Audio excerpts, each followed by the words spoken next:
Telugu Desam party YSR Congress party Telangana నుంచి 2014 తర్వాత out అయిపోయింది. 2014లో అందరూ పోటీ చేశారు. తెలుగుదేశం పార్టీ 15 సీట్లు సొంతగా, ఇదే 14 సీట్లు సొంతగా, 5 సీట్లు భారతీయ జనతా పార్టీ ఇద్దరు కలిసి జట్టు కట్టి గెలుచుకున్నటువంటి పరిస్థితి. అదే సందర్భంలో సిపిఎంతో కలిసి ఒక ఖమ్మం జిల్లాలో కలిసి పోటీ చేసింది. ఆ రోజున మిగతా తెలంగాణలో పోటీ చేసింది. ఆ రోజున వైఎస్ఆర్ కాంగ్రెస్ పార్టీ 3.5% దాకా ఓట్లు వచ్చినాయి. 3 ఎమ్మెల్యే సీట్లు, 1 ఎంపీ సీట్ని సొంతగా, సిపిఎంతో కలిసి 4 ఎమ్మెల్యే సీట్లు, 1 ఎంపీ సీటు గెలుచుకున్నట్టయింది. ఆనాటి పరిణామం అది. అప్పుడైతే తెలుగుదేశం అప్పర్ హ్యాండ్ టోటల్గా ఇద్దరిలో కంపేర్ చేస్తే 2019కి వచ్చేటప్పటికి, 18కి వచ్చేటప్పటికి వైఎస్ఆర్ కాంగ్రెస్ పార్టీ శాంతం డ్రాప్అవుట్ అయిపోయింది. తెలుగుదేశం పార్టీ కాంగ్రెస్తో కలిసి పొత్తు పెట్టుకుని వెళ్ళింది.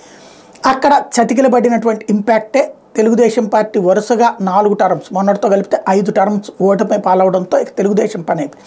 వైఎస్ఆర్ కాంగ్రెస్ పార్టీ అయితే ఆ తెలంగాణ రాజకీయం మాకు వద్దనుకుంది. ఇప్పుడు కాంగ్రెస్ పార్టీ ఆంధ్ర రాజకీయంలో షర్మిలని తన చెల్లిని తన మీదకే అస్త్రంగా వదిలినప్పుడు ఇప్పుడు జగన్మోహన్ రెడ్డి తెలంగాణ రాజకీయాల్లో జోక్యం చేసుకుంటే ఎట్లుంటుంది?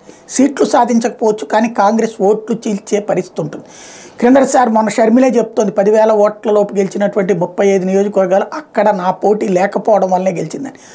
ఆవిడకే 10,000 ఉంటే జగన్మోహన్ రెడ్డికి వచ్చేటప్పటికి 20,000 ఉంటాయి. అంత ఉండవు కావు, వాస్తవంగా అయితే అంత ఉండవు. రాజకీయాల్లో 2 రోజులు ఎప్పుడు 4 కాదు. బట్ జగన్మోహన్ రెడ్డి అక్కడ ఇన్వాల్వ్ అవుతాడా అన్నటువంటిది ఒక చర్చ. బట్ ఇన్వాల్వ్ కాడు అన్నటువంటిది ఒక స్పష్టత.